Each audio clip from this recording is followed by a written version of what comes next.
चलिए, hello students, कैसे हो आप लोग। स्टार्ट करते हैं हम लोग आज के इस टॉपिक को, आज के इस पूरे सेशन को, जिसके अंदर मैं आपको डिस्कस करने वाला हूं कि भाई कट ऑफ क्या जा सकती है टीयू एलएलबी के लिए। Specially first cut off analysis आपके लिए बच्चों कि टीयू में फर्स्ट कट ऑफ क्या जा सकती है। तो क्या आप इंतजार कर रहे हैं बहुत ही बेसब्री से कि फर्स्ट कट ऑफ कब आएगी? तो आपका इंतजार जायज है, आपकी भावनाओं को हम समझ रहे हैं, क्योंकि ये जो टाइम होता है इसमें बच्चा कंफ्यूज होता है काफी ज्यादा कि भाई उसके कौन से यूनिवर्सिटी का फॉर्म भरना चाहिए, नहीं भरना चाहिए, उम्मीद रखनी चाहिए कि नहीं रखनी चाहिए। तो मैं आपको बता दूं कि जो ये फर्स्ट कट ऑफ है ये बहुत ही थोड़ी सी हाई जाएगी, but second cut off, third cut off में ये बिल्कुल लो हो जाएगी। तो टेंशन में मत लेना बिल्कुल भी। अगर फर्स्ट कट ऑफ की एनालिसिस में आपको बताने वाला हूं तो ये थोड़ी सी हाई जरूर रहेगी। जो भी बच्चा, जो भी यूट्यूबर आपको ये बोल रहा है कि भाई कट ऑफ कम जाएगी, फर्स्ट कट ऑफ ये वो फर्स्ट कट ऑफ कम नहीं जाती है, फर्स्ट कट ऑफ हाई जाती है, ये आपको ही पता है। ठीक है, चलिए तो मैं फर्स्ट कट ऑफ में आपको बता दूं। सबसे पहले तो हमारे पास 3 सेंटर है। कौन कौन से? एक तो सीएलसी, फिर आपका LC1, फिर आपका LC2। ठीक है, LC2 कट है ना। उसके बाद आपके इसके अंदर कौन कौन से कैटेगरीज है? एक तो आपका है सबसे पहला जनरल कैटेगरी, ठीक है।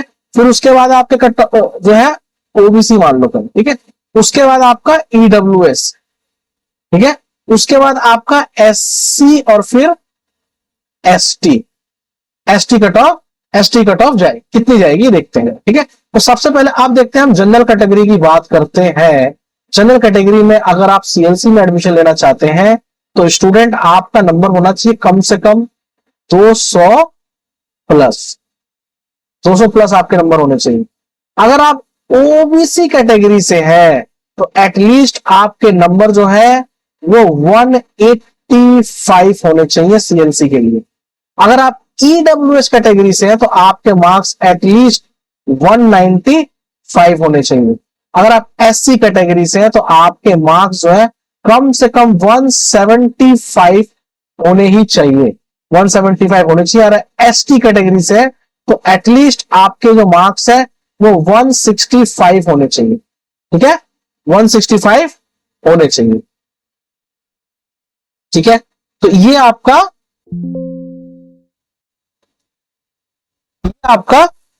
रहता है कि भाई इतना आपका फर्स्ट कट ऑफ जाएगी। अगर मैं जनरल की बात करूं तो, है ना, जनरल की बात करूं तो मैंने जनरल की कट ऑफ की पूरी आपको बताई है वीडियो में, ठीक है। अब मैं आपको बताने वाला हूं कि LC1 की कट ऑफ क्या जाएगी।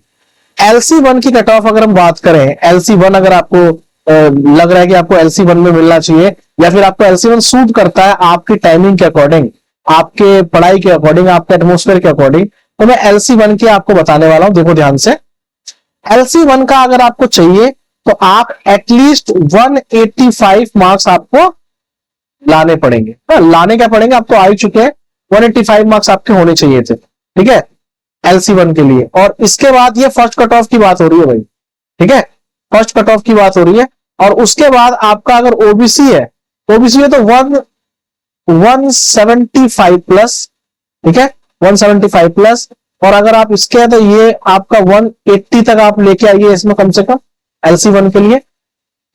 और अगर आप एससी कैटेगरी से है तो 165 प्लस, ठीक है, 165 प्लस। और एसटी कैटेगरी से तो 160, ठीक है। आप मैं इसी तरह से जनरल कैटेगरी बात करूं LC2 के लिए तो इसकी भी कट ऑफ जो है 185 के अप्रोक्सीमेट जाएगी, 172 के अप्रोक्स इधर जा सकती है, ठीक है। और 185 है ना, तो ये आपका 180, यहां भी 180 जा सकती है।